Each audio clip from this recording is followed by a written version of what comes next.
Hola, ¿qué tal a todos? Nuevamente les saluda Raúl Olivera de Autoyula Automotriz. El día de hoy contamos en el taller con un vehículo de la marca Dongfeng.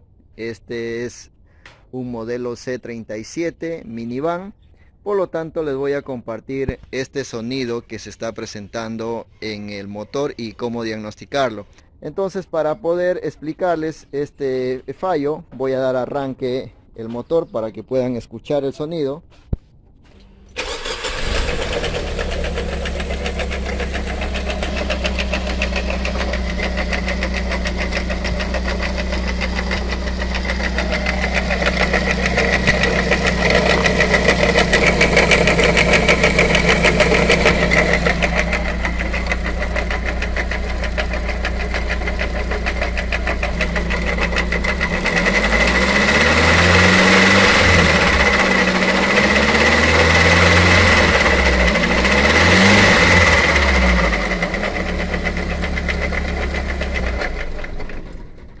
Bien, como pudieron escuchar, el sonido está presente.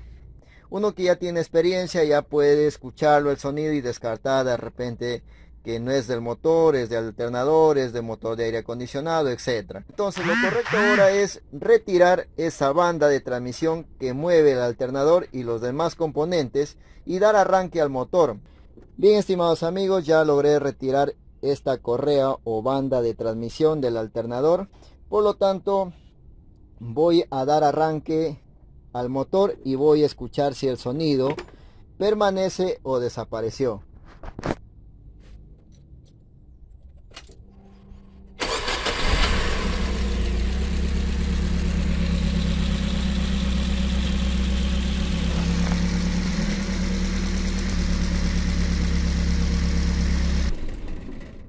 Bien, estimados amigos, como pueden observar, el sonido ha desaparecido, lo que me indica que algún componente que es movido por la banda de transmisión del alternador se encuentra defectuoso.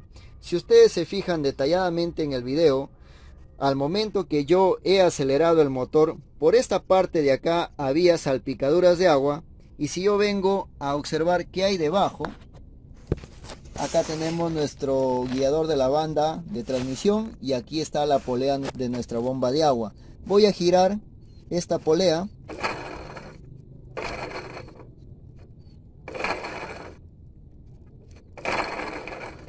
Como pueden escuchar, ese es el sonido que está emitiendo este motor. Y así ustedes pueden aplicar este método para que puedan descartar algún sonido que presente el motor de un momento a otro y diferenciar si es el sonido internamente en el motor o es producto de algún componente externo, como en este caso pueden observar aquí, es de una bomba de agua en mal estado. Sin más, gracias por visitar este canal, suscríbete para más videos, comparte este video para que llegue a más personas y de mi parte nos estamos viendo para otro próximo video. Saludos totales.